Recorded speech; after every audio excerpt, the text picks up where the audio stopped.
Yo, what is going on, ladies and gentlemen of the internet? It's your boy LoudCorp here, and today we are back again playing some Nuketown. I wanted to play some Domination today, so I was having some fun, and I ended up getting this sick game. So I kind of was grinding the Model L, so that's kind of why I was kind of staying to these angles, and you guys are going to see in this game how to use this gun effectively, man, and not, get into the shit with everyone else. And it was definitely really fun to play Nuketown again. Man, it plays exactly the same as it used to. Back when I used to play, I remember when the original Nuketown dropped. It was very similar looking to this. This one looks way better. It looks way more refreshed and stuff. It's nice playing on it. But man, it just plays exactly the same. It literally plays exactly the same as these older Call of Duty's versions of Nuketown. People are able to move quickly, but you can still choke them up at the different lanes, and I love it, man. It's been so much fun, so refreshing to play this just because I'm like familiar with the map, so I already know how to play it. So it basically, like, as soon as I picked up playing Nuketown, I immediately started getting these crazy score games because I used to grind Nuketown unlike anybody else. I swear, I used to only play Nuketown in Black Ops 2. That was the only map I ever played for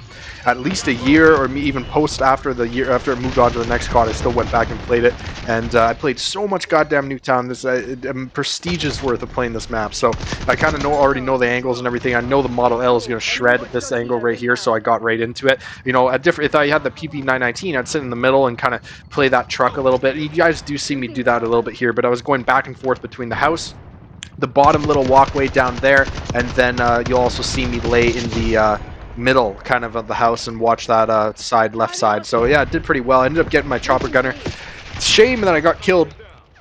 You guys will see me, sorry, pardon me, you guys will see me get killed when I had the chopper gunner, which sucks, but it is kind of what it is. If I got the Dreadnought, it would have been like a probably 65-3 game, which would have been sick. I do have another game coming up here, which is insane, 68-5, and I went on a 62 kill streak that game, and my controller died. I couldn't fucking believe it. I have proof of it, and I'll upload that soon. That will probably be up in the next day, probably tomorrow. I just gotta edit the video up.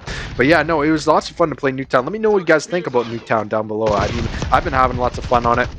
Like I said, I mean, I know this guy's going to come to the side. I mean, that guy, there's going to be someone else. I've just played Nuketown so much that it's literally just secondhand at this point. Like, I basically know what to do in any engagement and how to stay alive on this map. Even though it's small, I mean, if you play the environment well, you guys are going to do exceptionally well on this map. And as soon as you get your kill streak, you guys are set, right? Like, as you guys remember, anyone that's played Nuketown in the past, if anyone gets any big kill streak on Nuketown, you guys are done for about a minute. You get about 20 kills a piece for every one of those kill streaks. So, pretty sure my chopper gunner got me something like 20 kills at least this game. So yeah, no, it was really fun to use, and it's a shame I didn't get the Dreadnought, but it is what it is. I got other games with the Dreadnought, so that's all good. But yeah, no, I've been having lots of fun on Black Ops, and it's definitely a good game.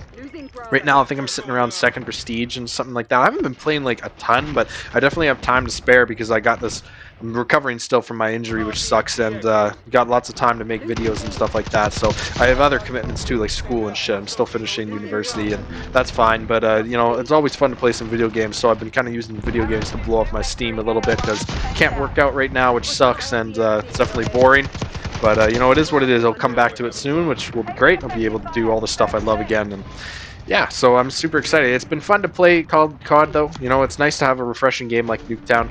And the Model L is definitely shredding from a distance. And one tip I could give you guys, which I see like few people really talk about, use your minimap to like watch your teammates' deaths just as much as the enemies. So like if you're, say, I don't know, I mean, like in middle map, like what is there, if you see someone die to the right on your minimap, you know some enemies going to be there too, even if you don't see the firing. This is where I died right here. Spawns flipped on A, they pushed too far. Obviously these people haven't played Nuketown before. You don't want to push too far. You want to just keep them at the C flag or the A flag. You never want to go in there too much. You just kind of want to play the angles, because otherwise the spawns will flip and your teammate in the chopper gunner, one off his Dreadnought, will get killed. So it is what it is, but it's completely fine. I mean, I've played COD for a long time. I can't really get mad at the game anymore. I know what I'm up for. I know what's going to happen basically almost every match, it seems. So you could tell right away from the beginning of the game, is this going to be a good game? Is it going to be a bad game? Right away, right within the first like 30 seconds, you can generally tell. So, but as you guys can see, I mean, the chopper gunner just destroys on Nuketown. It really did feel like I was playing Black Ops 1 here when I got in this thing, because besides the spawn protection, that's something I'm not a huge fan of. Imagine if this was happening with no spawn protection. Like, I mean, I know, like, thank God, like, I kind of like aim up my shots pretty good on these guys, so I could kind of get the guys with you got, well, you want to focus on the guy in front first, right, when he's running away. But spawn protection, I don't really like spawn protection too much. To tell you the truth, I don't really like it. I think as someone who goes for the high kill streaks basically every single game, like if I'm playing pubs, I always have it on. I spent my 2 unlocked tokens so far on a chopper gunner and the dreadnought, just so I have it, just so I can get these fun games. Because that's really the only reason I want to play pubs.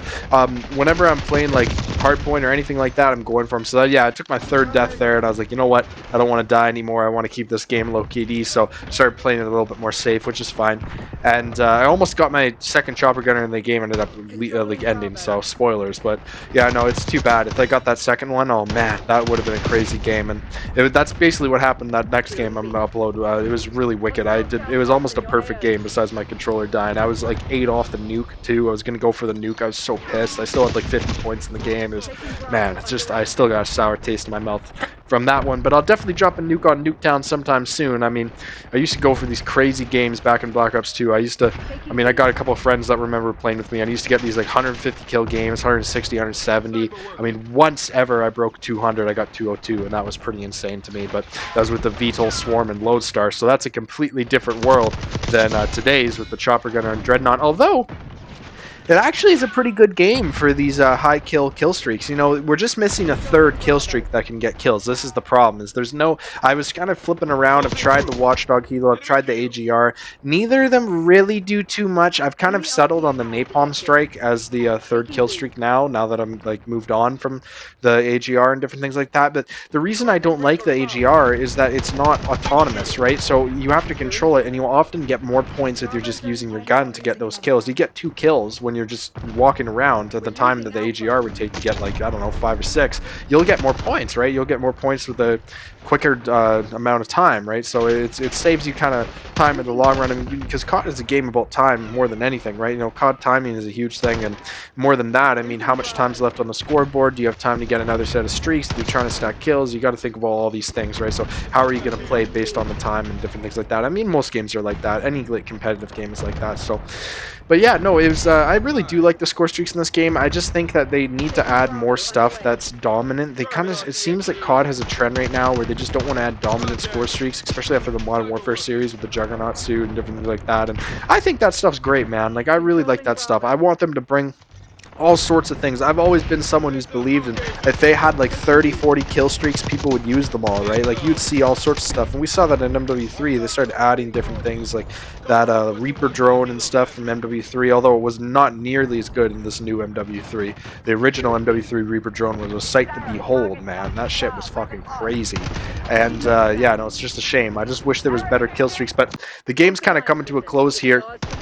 It seems like we kind of had them in a bit of a spawn trap towards the end. Like, my teammates were just kind of holding them. They weren't really making it back to B. I didn't really want to risk it too much. I'd rather keep the good score game, so I kind of knew that the game was going to end. I just wanted to hold down B flag, pick up a couple more people, and see if they could close it out with a high 40 kill game. And obviously low deaths, only 3 deaths this game, which sucks.